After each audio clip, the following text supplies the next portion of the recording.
The escape of the Miri Yeshiva en masse from the clutches of the Nazis, Yimach Shemam, to Shanghai, China is the stuff of legends. They were traveling on the Trans-Siberian Railway to Vladivostok, and Moraine Reb Chaim Shmulevitz Zatzal told over that the Bachrim were terrified any moment they'd be arrested by the NKVD agents and shipped to Siberia. They got onto a tramp steamer that was so unseaworthy on its return voyage it sank at sea. They were accompanied by a Russian destroyer. They were enemies of the Rodina, of the state. And the Bachrim were terrified at any moment they would be rammed by the ship, and Rahman al-Islam, all hands would be lost at sea.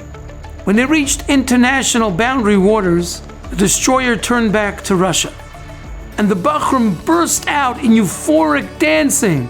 It was like Kabbalah Satayr, it was Purim all over again. Kimu v'kibla Yehudim, the skies had opened up and they were delivered from their imminent danger.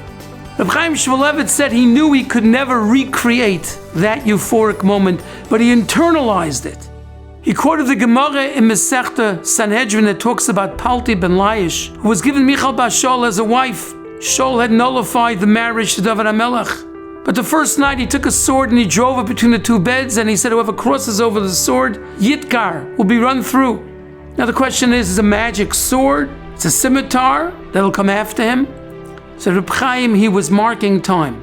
He was reminding himself years later, there was a moment in life when I realized and I recognized that to cross that sword, to cross that boundary, was an Isser of Eshes Ish. She may be a married woman. And even though I couldn't recollect those feelings in their entirety, I remember I was once on such a madrega. That's what happened with Reb Chaim Shmulevitz on that ship. And that's every day of our lives. Every day that an individual resists the temptation of the Yetzer, he looks away, he doesn't look a second time. Every moment of Vayimoye, he's marking time. Carpe diem, he's seizing the day and the moment. I'm a different person.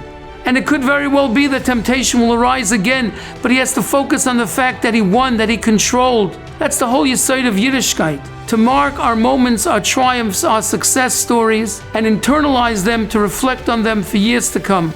There will be Zeiche to drive that sword into the earth of the Yetzer, to recognize that we are in control, and be Zeiche to live lives of Ribik Vayt Shamayim, the Kedusha V'Tara.